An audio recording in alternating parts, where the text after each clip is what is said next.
On parle d'un 28 mètres carrés à Rennes en T1 avec un petit coin nu, un petit T1 bis. Je le mets à 750 € et j'ai plus de 40 demandes en 10 heures.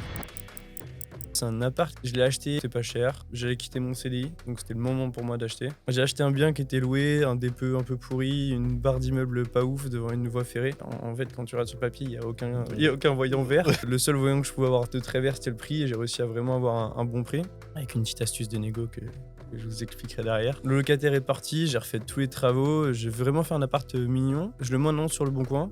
On parle d'un 28 mètres carrés à Rennes en T1, avec un petit coin nu, un petit T1 bis. Je le mets à 750 € et j'ai plus de 40 demandes en 10 heures. Couple annonce, dans ces demandes-là, il y a des conciergeries qui m'ont contacté. Ils me vantent un peu les mérites, qui me disent tu vas pouvoir faire tant de chiffres, blablabla. Et j'y crois pas trop. J'y crois pas trop parce que c'est un monde qui est inconnu pour moi, le Airbnb à ce moment-là. Je connais même pas Airbnb. Donc compliqué de se faire un avis.